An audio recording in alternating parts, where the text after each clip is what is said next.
and tape it to the ceiling. And then it would drip down on people and it would have that disgusting fish smell on it.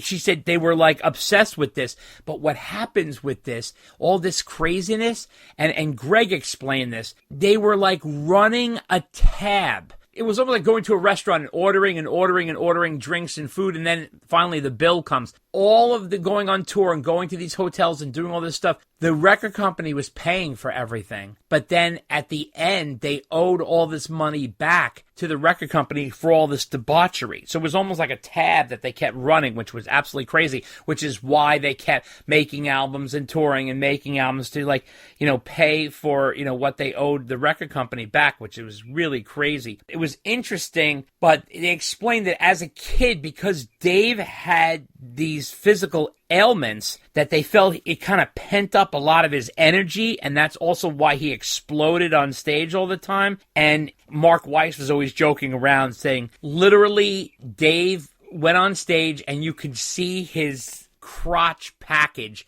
so clearly defined in the front and in all the pictures, like he was like really like putting it out there. She said it was really out of control, but he said that he like made no bones about it. He loved the stage. Like that was his thing, where the studio was definitely much more of Eddie's thing. They also said like some of the other debauchery they would do is they would cover the girls in ketchup and do all kinds of kinky shit. And the Sheridan in Madison, Wisconsin, they have a dedicated room called the Roth Room. If you can believe that. If you still go there today, they actually showed the goddamn place. And if you look in the liner notes, deep in the liner notes of Van Halen 2, they note thank you to the Sheridan of Madison, Wisconsin, which is interesting.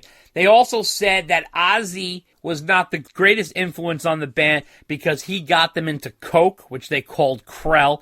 And they were, you know, really started, you know, getting pretty deep into that when they went on tour with Black Sabbath. They described Dave in this special as an indestructible rock and roll Terminator who lived on three things: cigarettes, Jack Daniels, and McDonald's. So if you can believe that combination, it's pretty crazy. Marshall Burrell said Dave was an absolute magnet for beautiful women. They were all over him all the time. They also were talking about accidents that Dave had. Once he smashed a guitar and the shards of the guitar ended up underneath his eye and almost damaged his eye. So that was kind of crazy. Obviously, they talked about the famous breaking his nose and going unconscious from hitting the disco ball. And when he did the leap off the drum riser, that was crazy. They were also talking about how Dave used to wake up early in the morning, go roller skating down the halls, knocking on everybody's doors and calling band meetings. And he was always trying to draw attention to himself. And it was, you know, kind of annoying, and used to annoy the Van Halen brothers and stuff like that. But one thing that Messino really pointed out, the journalist, that she said that Dave had this driving, obsessive vision for the band, and that he kept moving them forward, and with each tour would get bigger, and Ed was always obviously focused on the music. And then of course they talked about the, you know, the brown M&Ms, and we all know about why they do the brown M&Ms and stuff like that. So, but the other thing she said was, when I would be backstage interviewing Dave at a show, very often he'd be on an IV drip because he'd get so dehydrated, he'd have to get an IV to hydrate him because he couldn't even drink enough to properly hydrate him. But she said that he really, even as a young man,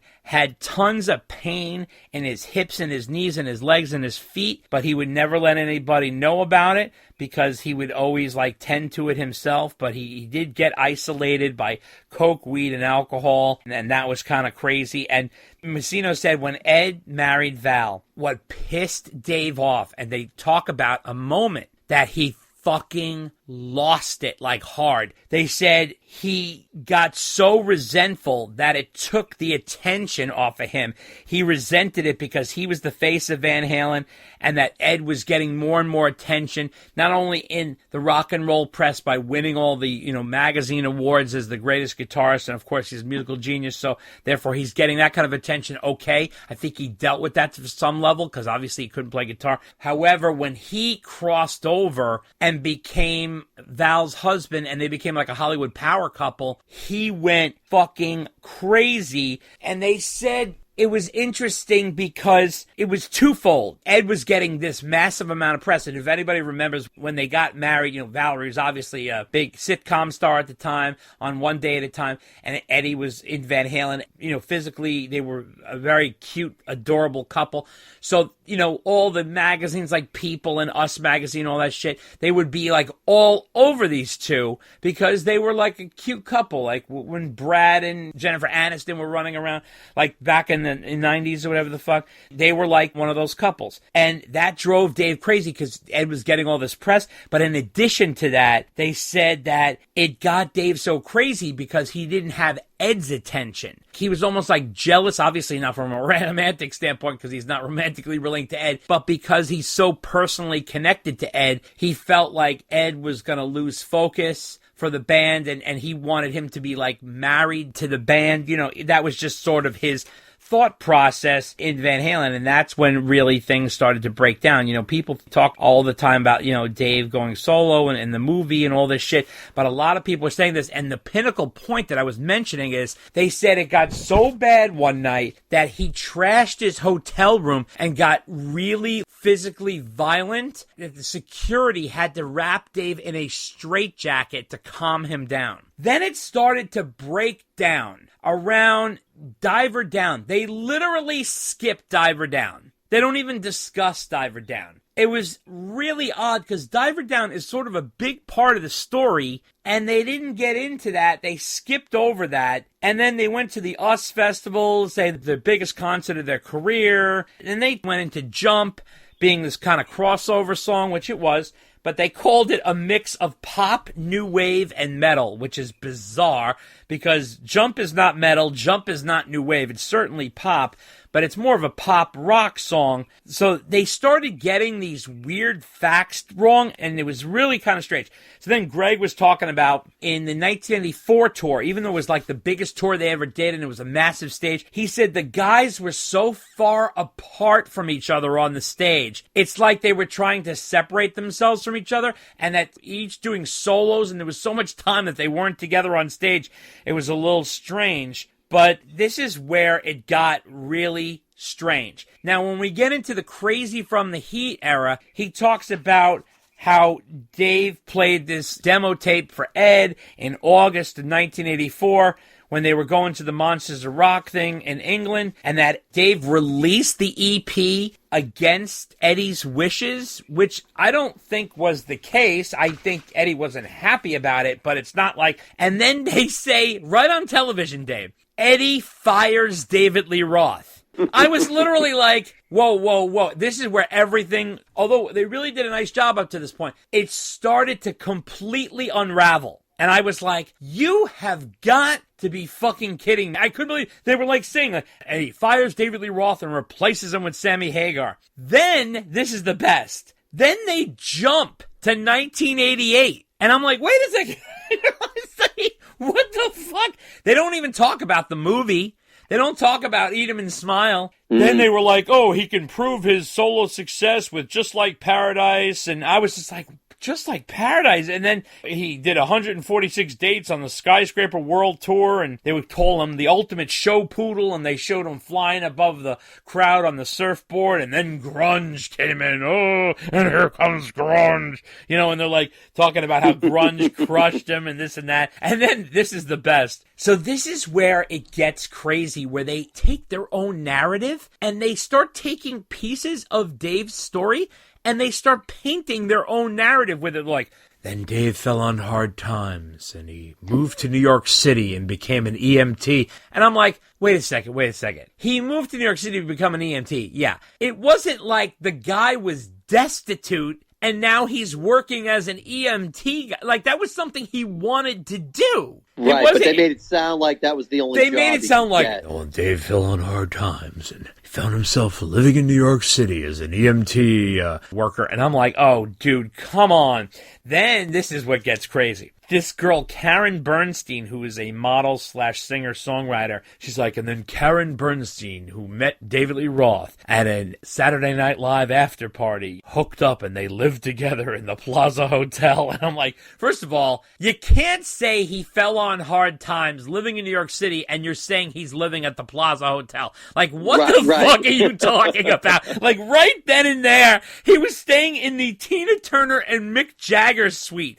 Okay, I don't think I could afford a night in that place, let alone living there for 6 months. So that was really strange. And then, this girl, Karen Bernstein, she's like, oh, out in public, he'd be all flashy. And in the apartment, he'd be doom and gloom. He'd be all serious because he didn't have a crowd around him. So that was a little weird. Then she says, this is the strangest thing. This is where it really goes off the rails. She goes, Dave, I swear to God, I think she was making it right up. She goes, we were walking down the street in Manhattan, and this big limo pulls up, and the window rolls down, and it's Eddie Van Halen.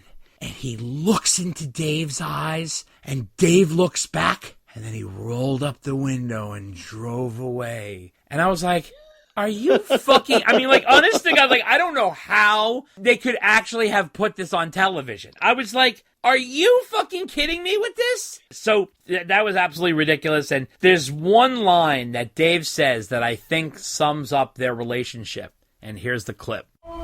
We run Van Halen according to true democratic process, which means first we vote, and if it doesn't go the way I think, then I lobby.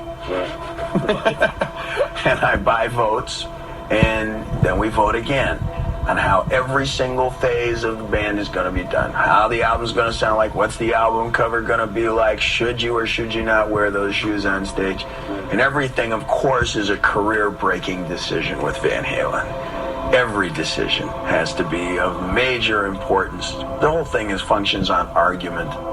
This is the best, Dave. You're going to love this. This is how they wrap it up. Then they go like this. Then in 2007, when Sammy Hagar left Van Halen, they were looking for a new frontman. And I'm literally like, I'm sitting on my couch like, what?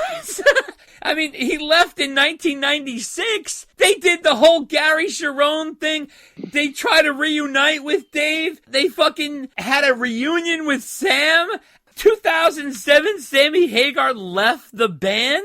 And they were looking for... That's a very Reader's Digest. But, dude, a read-through Wikipedia could have cleared this shit up. Or just ask Greg or something. So this is how they end up. A triumphant performance at the Billboard Awards. And which what? So you remember when they played on the Billboard Awards in 2015? I do, but it's almost like they were making it out to be his pinnacle moment. Right, that was the defining moment. And I was kind of like, well, listen... That was a nice performance, and I enjoyed them at the Billboard Awards, and I thought they did a great job, but let's not turn this into, fucking Woodstock. What the fuck? Right, it wasn't Queen at Live Aid for crying out loud. Exactly. So that was sort of the synopsis. It's definitely worth watching. It's almost like one director did the first part, and then someone finished it, and they really fucked it up. But, it really was very, very, very simple fact-checking that they could have done on the internet in an afternoon.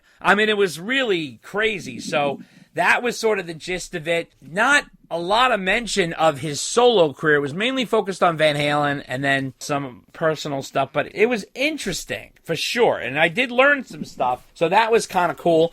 Greg was the steady, responsible one talking in the whole thing because obviously Greg knows what he's talking about. So, the journalist, I should say, she was really good, and the lady Wiley was very good, and Dave's friend, Marshall Burl, and, everybody, it was good, except, then it got a little wacky. It really sort of the narration. The girlfriend, that girl, Karen Bernstein, was a little whoa. But that was interesting, though. It was interesting. So I don't know, Dave, if you can watch it online. There's got to be a way you can watch it online. It'll be on YouTube soon enough. I'm not worried. Yeah. Definitely check that out. Also want to let everybody know about the David Lee Roth posted a photo of him and Julian Lennon, Dave, at an event at Henson Studios. We all know how much Dave loves recording at Henson Studios. Dave was sporting a short white buzz cut again, like we saw him at the VMAs earlier this fall, and he looks strong and healthy, and this shot was taken in November. It was at some sort of function. So Julian Lennon looks good too. They look good together, so I'm hoping, he's feeling okay. And did you see that photo?